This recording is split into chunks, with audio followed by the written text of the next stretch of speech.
about Advent. But first, I need to recognize all our absent leaders first.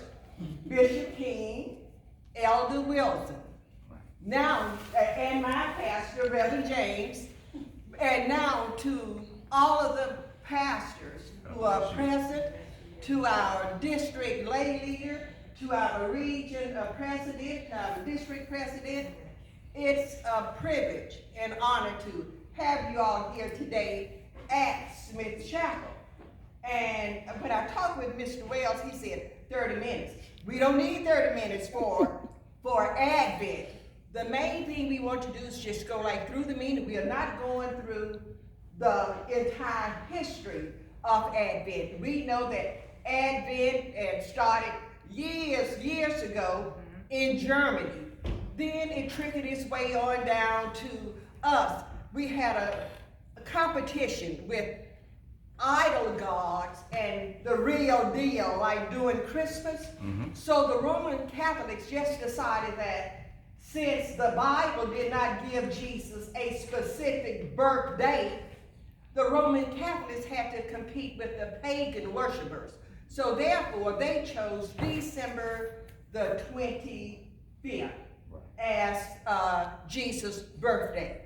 So today, as we talk about the Advent season, I'm sure all of you have heard the expression or the song, "It's a wonderful time of the year." Yes, it is. And indeed, we know it is a wonderful time of the year.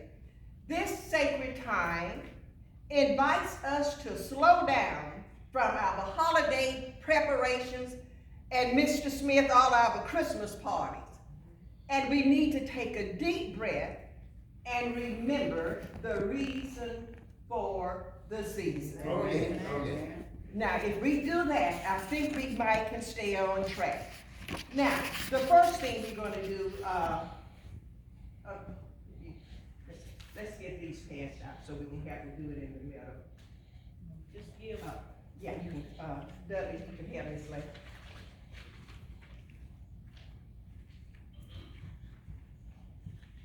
Give everybody one? Yeah, give everybody one. And the latecomers will get one.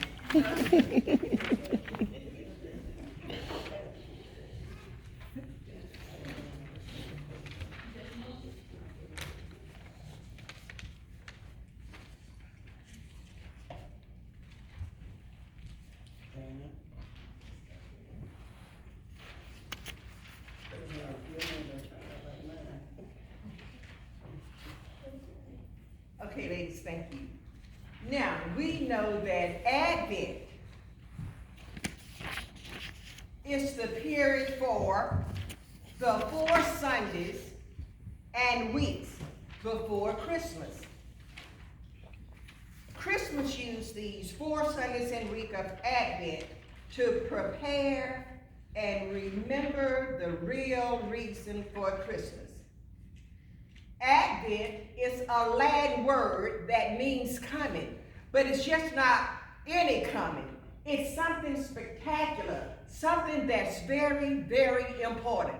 And we know what that coming was, don't we? Yeah. What was it? Christ. It was the coming of Christ. Now, we have 3 main meanings for the coming of Christ that's described in Advent. Our first reason, and the most thought of, happened over 2,000 years ago when Jesus came into the world as a baby, but he lived here in the world as a human man and the one who died for us. The second coming means that it can happen with us right here today. All we need to do is to accept Jesus in our lives. And we will have that second coming, that relationship with God. And the third will happen in the future when Jesus comes back to the world as a king and the judge. So these are the 3 main things that's being described here in Advent. Now, Advent is represented by specific and thematic scriptures. If you will look at your handout, on your handout, we have the 4 Sundays of Advent. And usually we have readings for the Old and the New Testament. So, the first Sunday of Advent, our first reading should come from Isaiah 2, 1 through 5. If you want to supplement that, you can use Psalms 122. Your New Testament reading will come from Romans 13, 11 through 14. You may substitute that with Matthew 24, 36 through 44. And that goes down as well as the second Sunday, which will be November the 8th. The third Sunday, November the 15th. I'm stuck in December. I'm having that turkey leg this morning. All right, December the 8th, December the 15th, and the fourth Sunday, December the 22nd. So these are your scriptural readings. And to go along with your scriptural readings, we also have a candlelighting ceremony going on here. So I told you it's represented with scripture reading and symbolism. All right? Now, the first symbolism we have here is the wreath. What color is this wreath? Green. And this green symbolizes what? Life. What type of life? Everlasting life. Everlasting life. So this is the first symbolism, the green wreath, everlasting life. And you can also see how is it shaped? Circular. Meaning there's no beginning and there's no what? Ending. There's no ending. And we know what that's representing, don't we? Yes. That's representing Jesus Christ. All right. Now to go along with the wreath, we have 4 candles. We have 3 purple, and we have 1 rose or 1 pink, if you prefer to call it rose or pink. But I always just say pink. All right? And these 4 candles are also broken down into themes. All right?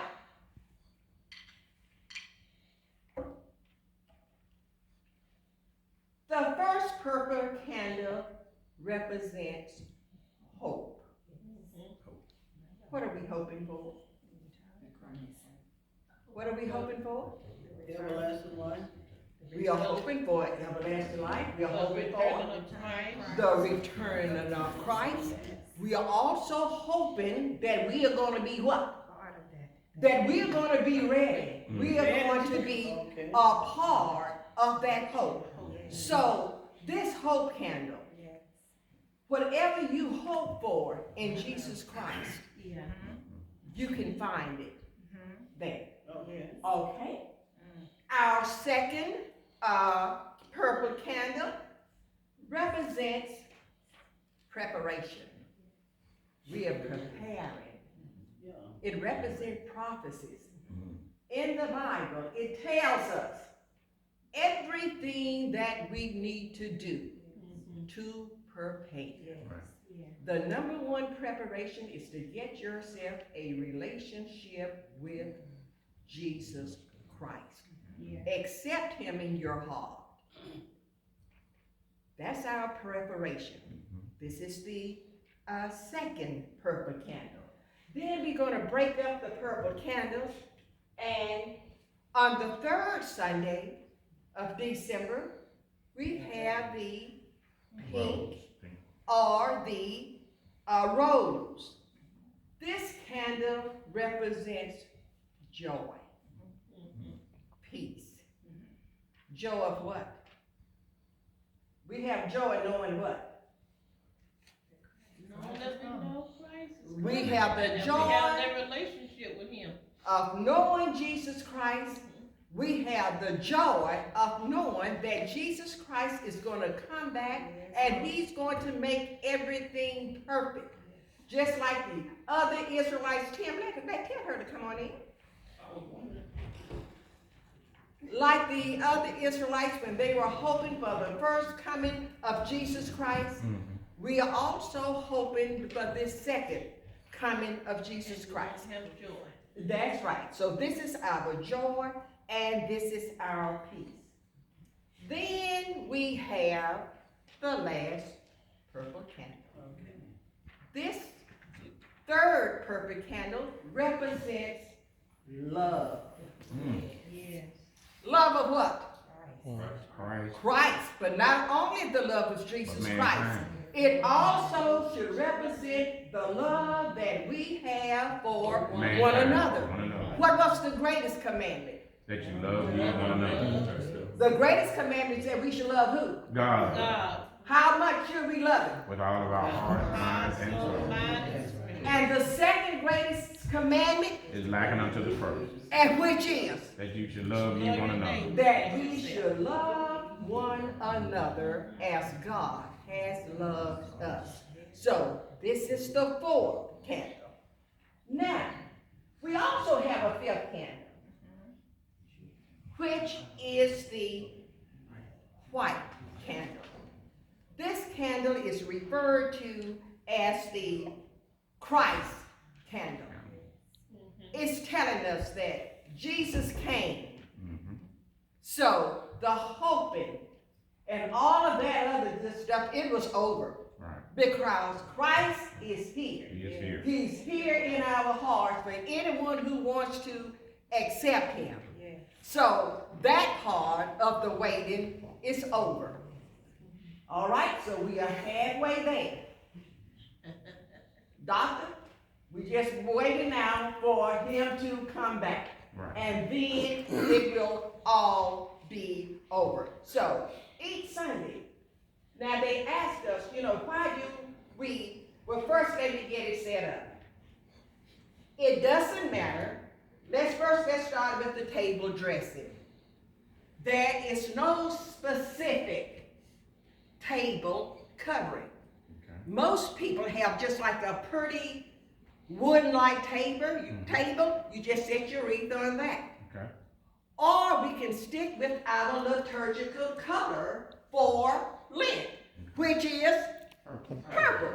Now, you see, I just have a little white skirt because this table was so ugly until we just dressed up the little table in white. Okay. And white is always appropriate. Okay. Always appropriate for an occasion. And then we just draped it with a scarf and put a little white runner on it just to make it look pretty. Now, we have a problem. Which direction should we go?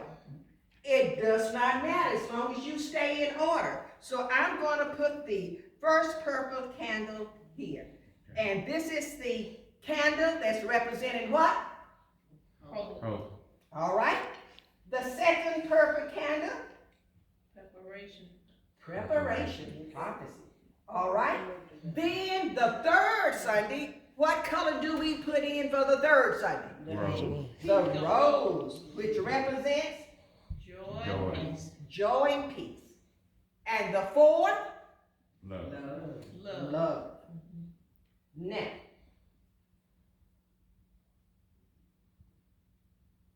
so when we come to light this candle Sunday morning,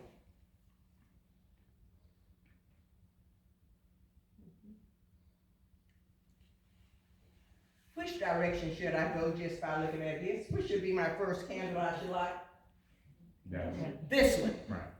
Then that, and then the pink. Or if I want to, I can come because we have the right.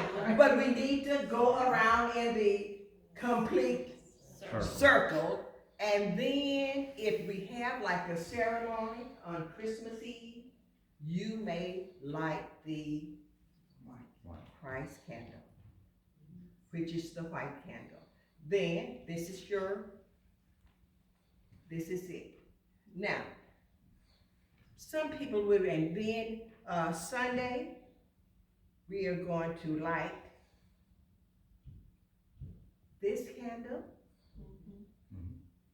On December the 8th, I'm going to relight the first candle and light the second candle.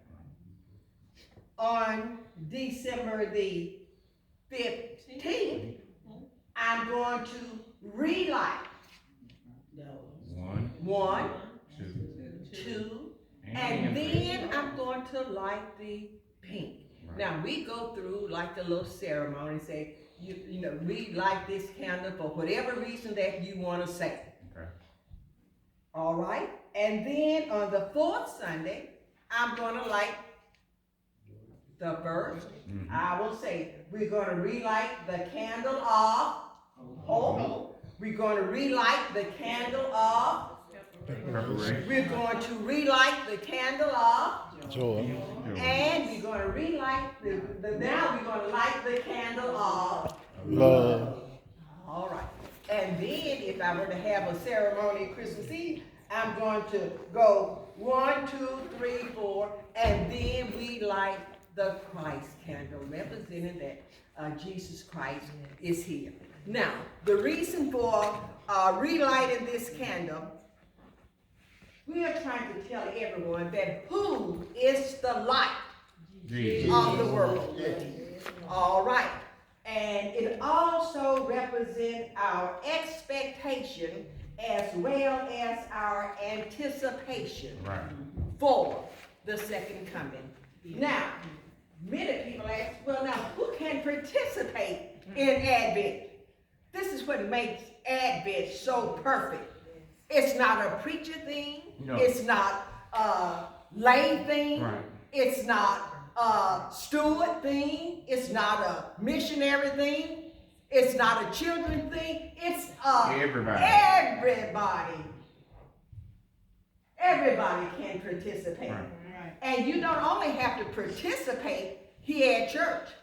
Advent is starting with the 1st of December, and you can do it every day. And you don't have to spend that much time. You can just get up in the morning times and just whisper a little quick prayer, and you thank him for something, which we should do anyway. Right. So if you're doing it anyway, but if we stay in tune every day with Jesus Christ, it will get our minds off the material Christmas. How many of you went to Black Friday? me, Miss Marjorie, we were the only two.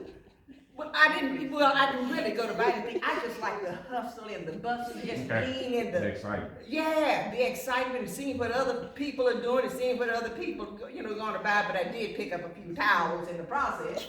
But I went there, just to see how people would act. And time I got in there was a little girl. Somebody bumped into her. Now, when you got 1,000 people or more in Walmart at the same time, what do you expect? Bumped into. Being touched. You expect being touched, bumped, knocked over? And that child used some of the worst language, and I just said, baby, calm down. I said, it's gonna be okay. I said, don't nobody really mean to bump you. She said, well, they didn't even say excuse me. I said, sweetie, I said, don't take everything to heart like that. When you're in a crowd like that, I'll spend my whole evening saying, excuse me, excuse me, excuse me, excuse me. And she said, yes, ma'am, I'm sorry. But anyway, it just shows where our heart is. So when we whisper the daily prayer, it keeps us in tune with Jesus Christ, and you can do your shopping, because a lot of people think, and some people will say, well, gifts and all of that doesn't come with it. Oh, yes, it can. They took gifts to Jesus Christ to show love. Right. And it's okay for you to buy gifts for your family, for your loved ones, for your friends. But you don't put that before what? Cross. God. You don't put that before God. And you don't go broke. And that you won't have a dime to pay the fourth Sunday of the first Sunday. It wasn't designed for that. Right. I mean, you know, we are not Jesus. We don't need diamonds and gold and myrrh and all. We don't need that. Just a little something just to say, I love you. And it's the season of giving because Jesus Christ gave so much to us. Right. He gave us his life. And so this is what this gift is representing, Reverend Adams, my love that God showed to me. And today, this is what Advent is all about. Keeping in tune with Jesus Christ, not only in December, but the entire 365 days of a year. Right. And this is our presentation for Advent. Now, are there any questions?